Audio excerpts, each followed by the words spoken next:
দোস্ত magical night 2.0 কনসার্টের প্রতিটি ক্ষেত্রে দেখা গেছে অব্যবস্থাপনা। আতিফ আসলাম মঞ্চে ওঠার পর লোডশেডিং, টিকিট কেটেও দর্শকরা ভেন্যুতে প্রবেশ করতে পারেনি। আর এই কনসার্টে উপদেষ্টা আসিফ বক্তব্যে কি বললেন। এন্ড সেকেন্ড নিউজটি থাকবে দোস্ত রণবীর কাপুরের অ্যানিমাল মুভি বক্স অফিসে দারুণ রেকর্ড করেছিল। 3 ঘন্টা 21 মিনিটের এই ছবি 15 বছরের ইতিহাসে দীর্ঘতম সিনেমা ছিল। আর এবার পুষ্পা 2 সব রেকর্ড ভেঙে দিল। নমস্কার দোস্ত। ম্যাজিক্যাল নাইট 2.0 কনসার্টের মঞ্চে দর্শকদের গান শোনাতে শুক্রবার 8:45 মিনিটে স্টেজে ওঠেন আতিফ আসলাম। আর্মি স্টেডিয়ামে কনসার্টের স্টেজে ওঠার পর সঙ্গীত পরিবেশন শুরুর মাত্র 10 সেকেন্ডের মাথায় বিদ্যুৎ চলে যায়। পরে সব স্বাভাবিক হলে 9:05 মিনিটে কনসার্ট শুরু হয়। তবে কনসার্টের প্রতিটি ক্ষেত্রে দেখা গেছে অব্যবস্থাপনা, লোডশেডিং, টিকিট কেটেও দর্শকরা ভেন্যুতে প্রবেশ করতে পারেনি। ভেন্যুর প্রধান ফটকে হয়েছে হয়রানি। আতিফের গান আপনার কেমন লাগে অবশ্যই কমেন্ট করে যাবেন।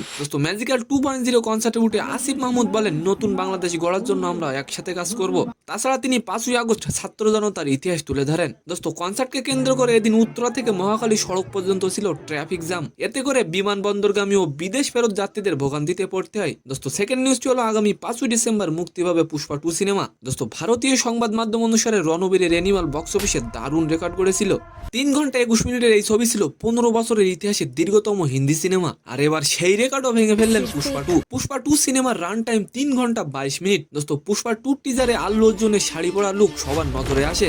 আর এখন দর্শক অধীর আগ্রহে আছেন ছবি মুক্তির। সম্মানিত দর্শক, আজকের ভিডিওটি কেমন লাগলো অবশ্যই কমেন্ট বক্সে জানাবেন। আর ভিডিওটি যদি ভালো লাগে অবশ্যই একটি লাইক দিয়ে আমাদের চ্যানেলটিকে সাবস্ক্রাইব করে দিবেন। ধন্যবাদ।